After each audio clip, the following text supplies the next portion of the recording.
ને ઢાંકવી એને આચ્છાદન કહેવાય. ખુલ્લી જમીનને કઈ રીતના ઢાંકવાની છે તો આચ્છાદનને આપણે મલ્ચિંગ તરીકે ખેડૂત ઓળખતા હોય.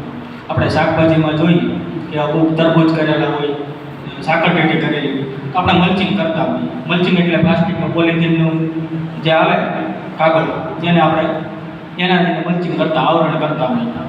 તો આપણે માર્કેટમાંથી લાવવા નથી, આ પ્લાસ્ટિકના પોલિથીનનો ઉપયોગ કરવાનો નથી. હવે આચ્છાદન કઈ રીતના કરી શકાય આપણે જાતે જ કરવું હોય તો 3 પદ્ધતિ છે અલગ અલગ મલ્ચિંગ કરવાની, આચ્છાદન કરવાની. પહેલી પદ્ધતિ તો કોઈ પણ તમારા ખેતરમાં ઘન કચરો છે, એ પછી નીંદણનો હોય કચરો, કપાસની સાંઠીઓ અથવા દિવેલાની સાંઠીઓ હોય, એરંડાની સાંઠીઓ હોય, આ સાંઠીઓને આપણે બાળી નાખવા અથવા ખેતરની બહાર કાઢવા કરતાં એને ખેતરમાં જમીનમાં દાટી દેવાનું છે. રોટાવેટર મારીને જમીનમાં ભૂકો કરીને દાબી દેવાનું છે. આ થઈ ગઈ આચ્છાદનની વાત. કાષ્ટ આચ્છાદન કહેવાય. ત્યારબાદ આપણે લાઈવ આચ્છાદન એટલે સજીવ આચ્છાદન કરી શકીએ. સજીવ આચ્છાદન એટલે કે મુખ્ય પાક જે હોય છે એની સાથે આપણે વચમાં એવો પાક કરીએ કે જમીનને ઢાંકી દેતો હોય.